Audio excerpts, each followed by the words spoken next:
OK. Imaginez un instant un casse-tête mathématique. Un de ceux qui sont tellement complexes qu'il a donné du fil à retordre au plus grand génie pendant des siècles.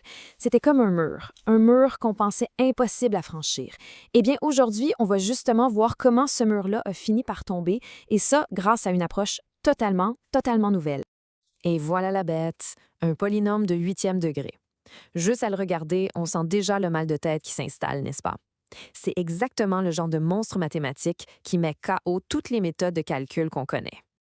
Alors, la grande question, c'est comment on fait pour trouver la réponse exacte? Je parle pas d'une approximation, là. Non, non. On veut la vraie, la seule et unique réponse. C'est le défi qu'on va relever ensemble aujourd'hui.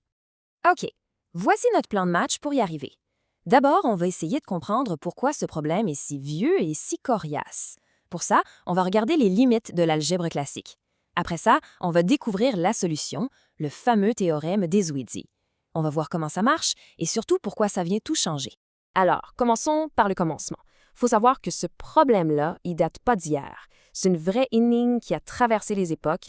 Pendant des siècles, les mathématiciens ont, disons, gravi les échelons des polynômes, un par un. Mais à partir d'un certain point, d'un certain degré, ils ont frappé un mur, un vrai mur. Plus l'équation devenait complexe, plus la solution exacte semblait leur glisser entre les doigts, jusqu'à devenir presque impossible à trouver. Mais pourquoi c'est si compliqué au juste? En fait, il y a deux grosses raisons qui ont longtemps, très longtemps, bloqué les mathématiciens. D'un côté, on a ce qu'on appelle les méthodes numériques. Pour vous donner une image, c'est un peu comme essayer de mesurer une table avec un ruban mesuré en élastique. On va avoir une bonne idée de la longueur, mais jamais la mesure parfaite exacte. Puis de l'autre côté, on a une loi mathématique, le théorème d'Abel-Ruffini, qui nous dit, noir sur blanc, oubliez ça, il n'existe pas de formule magique pour résoudre les équations de degré 5 ou plus. C'était un cul-de-sac, vraiment. Et c'est là qu'arrive une idée complètement différente. Une idée qui dit en gros, et si, au lieu de s'acharner à foncer dans le mur, on trouvait un moyen de passer à côté? L'objectif, c'était simple, trouver la solution exacte, mais en changeant complètement les règles du jeu. Et cet outil qui permet de contourner le mur, c'est le théorème d'Ezouidi. Pour expliquer ça simplement, ce théorème ne cherche pas à trouver la réponse d'un seul coup. Non, il la construit morceau par morceau. C'est un processus qui avance pas à pas, un peu comme monter un escalier en colimaçon, vous voyez? Chaque marche nous amène un peu plus près de la solution finale et chaque marche s'appuie sur celle d'avant. Bon, comment ça fonctionne en pratique? Pas de panique, on ne sortira pas les calculatrices, promis. On va plutôt survoler les grandes idées pour essayer de saisir la logique qui se cache derrière cette magie. Le processus, c'est un peu comme une enquête de détective en 3 étapes. D'abord, on met de l'ordre dans les indices, c'est-à-dire qu'on réécrit l'équation. Ensuite, on applique une méthode systématique, une formule qui revient sur elle-même pour analyser chaque indice, un par un. Et à la toute fin, cette analyse nous révèle les coupables, les fameuses racines exactes de l'équation. OK, au cœur de cette méthode, il y a cette formule. Je sais, elle a l'air un peu intimidante, mais l'idée derrière est juste brillante. En gros, pour trouver un nouveau morceau du casse-tête, la formule se sert des coefficients de base de notre équation et surtout des morceaux du casse-tête qu'elle a déjà trouvés avant. Chaque nouvel élément est calculé à partir des précédents. C'est cette espèce d'interdépendance, cette réaction en chaîne qui rend tout le processus si puissant et si incroyablement précis. Et alors, quand on applique toute cette machinerie à notre polynôme de départ, qu'est-ce qui se passe? Eh bien, après tous ces calculs, le théorème nous dévoile un résultat d'une simplicité presque déconcertante. Tous les coefficients intermédiaires sont nuls. Zéro, nada.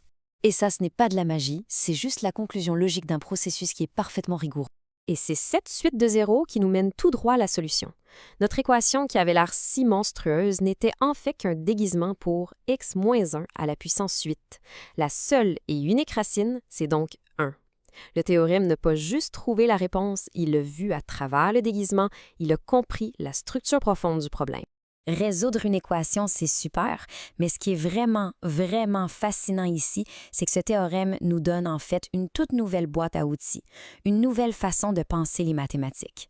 Allons voir pourquoi c'est si important. Ce tableau, il montre bien le changement de perspective. Regardez, là où l'algèbre classique voit des racines multiples comme un simple détail, ce théorème, lui, les reconstruit un peu comme un architecte. Il n'utilise pas les radicaux, vous savez, les symboles de racines carrées, et ça le libère des vieilles contraintes. Il se concentre plutôt sur ce qui est fondamental, sur l'ADN de l'équation, ses invariants. Et en plus, il gère sans problème les cas les plus extrêmes, ceux qui donnaient des maux de tête aux autres méthodes. Alors, la vraie force de ce théorème, au final, c'est son universalité et sa robustesse. Il donne une solution exacte, peu importe le degré de complexité de l'équation. Et le plus fou dans tout ça, c'est qu'il n'y arrive pas en ajoutant de la complexité. Au contraire, il le fait en révélant la simplicité qui se cachait au cœur du problème. Et ce, sans jamais, jamais perdre la moindre information en cours de route. Le fait que cette méthode marche à la perfection, même sur un cas aussi extrême que celui-là, c'est la preuve ultime.